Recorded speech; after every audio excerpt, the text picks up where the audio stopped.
Craig Cook. The Calgary Flames General Manager's plan has changed everything for the team, and the latest trade is a sure sign of a brighter future. Out with the experienced contracts and vets, in with the youth. With a flurry of new rumors, are we likely to see another trade soon? We're going to get into all that more in this video, but first I want to welcome you to Flames Digest. I'm Mark Griffith. If you're new around here and you love the Flames, make sure you subscribe so you can stay up to date on all the latest news, updates, reports, and rumors revolving around your Calgary Flames. We would love to welcome you to the Flames Digest family, and let's start off with last night's game. No, it won't go down as, the most memorable Flames game of all time, as, if you missed this one, you didn't miss all that much, as the Flames took a 2-1 overtime loss to the New Jersey Devils on home ice. Got the Daryl Sutter point, so stay in the mix above Vancouver, I guess. I think we're still bottom 5 in the league, hoping for a top 5 pick, if not top 3 pick, if not top 1 pick, but either way, first game for, of course, our boy Zach Whitecloud, and he looked great. I think he might have played the most minutes. He definitely did in the first period.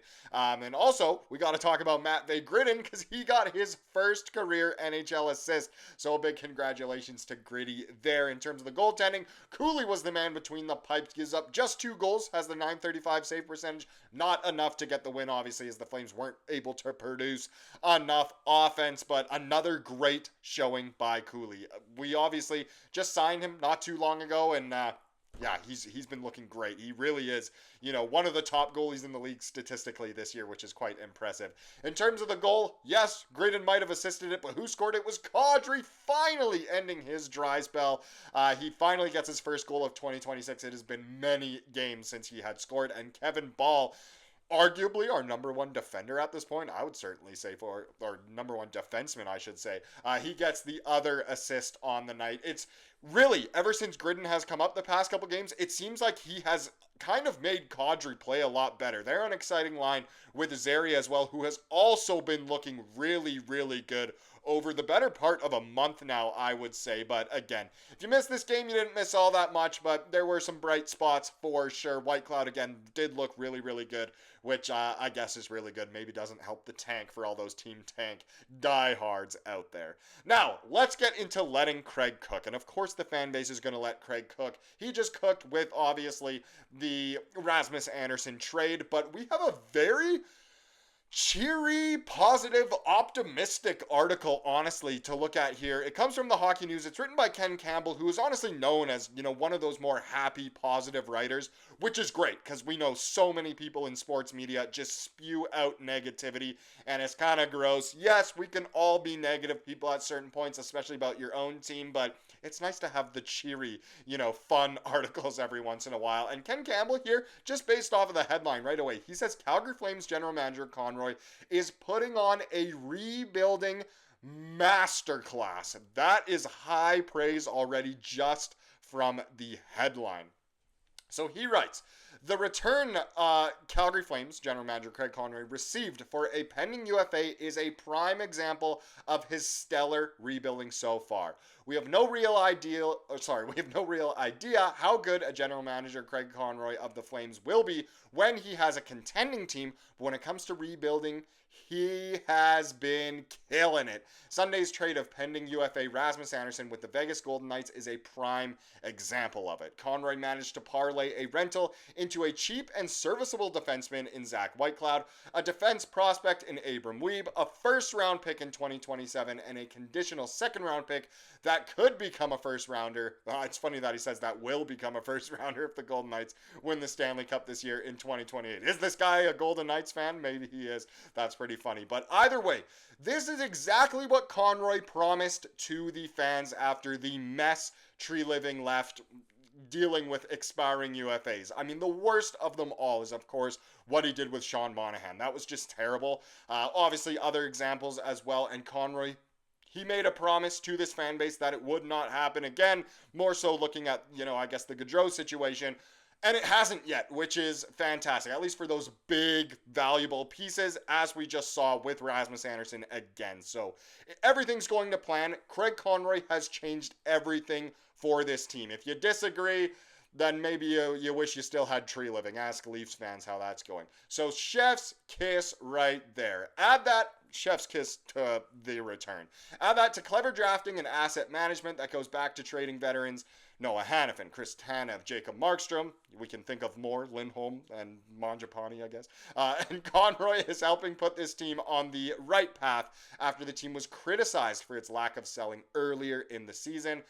You can watch the video that they posted. I decided to keep that in there because he kind of goes over all of it as well, and credit due to him. But it really does show that Craig Conroy is doing the right things. And if you argue with that and you think the Flames should have kept all their vets, yeah, they probably would be a more competitive team, that's true. But he is trying to really, do what's right, do what the fan base has been calling for a long time, kind of rebuild, studs up, we'll get it going, and I don't mind it at all. Still, a lot of people are underwhelmed by the return for Andersson. That is valid. Everyone's entitled to their own opinion, but honestly, Craig Conroy is not doing a bad job at all, and again, he's kind of changing everything for this team, which is great. Which kind of brings us actually now into the latest buzz. Since Rasmus Andersson has obviously been traded, there's a lot more rumors going around. And Big Flames guy here, he points out that the Flames still do have some pretty big trade assets now. So Blake Coleman and Nazem Kadri, who we've been hearing about for months in the trade rumor mill. Zach Whitecloud, newly acquired, he could definitely be flipped before the deadline, of course. And the Flames also still have a ton of cap space. And another thing to keep in mind is they have one more spot free for retaining salary, which will probably be done if the Flames decide to trade one of Coleman or Kadri. You'd assume salary retention could be a big thing, especially if it is, of course, Kadri. Now, let's get into the latest rumors. They're all kind of jumbled up based on which player it is, which, insider it is and stuff. But Drager, he has, I guess, the one that's going the craziest right now. He was talking about Kadri. He said he'd prefer to go to an established contender like Colorado, maybe Dallas. They've got money to play with. And at this point, who wouldn't want to go to Colorado? And kind of who wouldn't want to go to Dallas? I know they haven't been playing as good lately, but that's still a major cup contender. Friedman, talking about Coleman, so two completely different people here. On Pickles, he said, Coleman has 10 teams he can go to. I don't know how flexible he's going to be with that. Montreal, I'm not convinced that's going to happen. Tampa Bay makes so much sense. Just depends if Tampa has enough to get this done. I don't know if they do. The futures in Tampa aren't exactly spectacular. Yeah, Coleman fits in well. He won a couple cups, that kind of thing. It makes sense. I just don't know if a trade could work out for something that Calgary wants.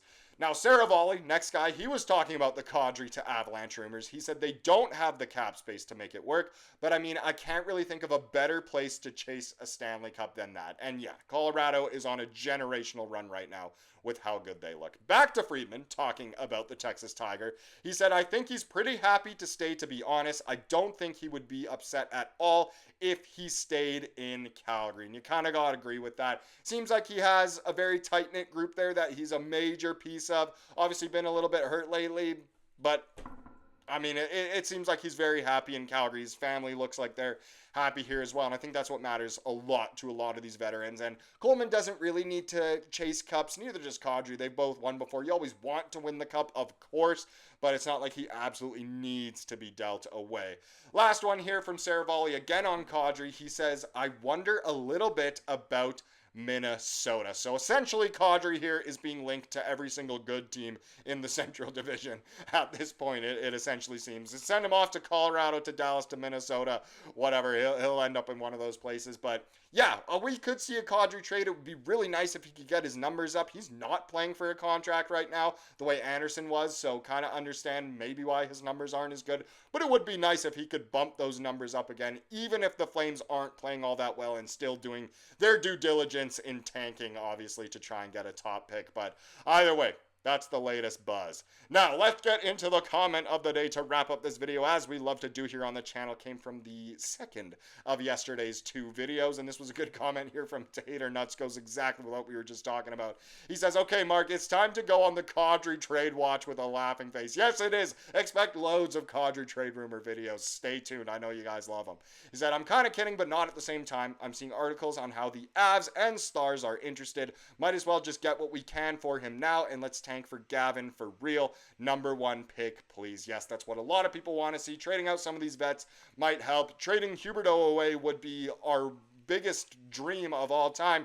But you know, whoever is coming in is, you know, a better player, and that wouldn't be good. We'd be more competitive. But either way, yeah, guys like Kadri, Coleman, it would make sense to obviously get them out just like we did with Andersson. And again, it kind of changes everything for this team, which is nice. Thank you so much for watching this video. Please subscribe to what you saw here today and have a wonderful rest of your day.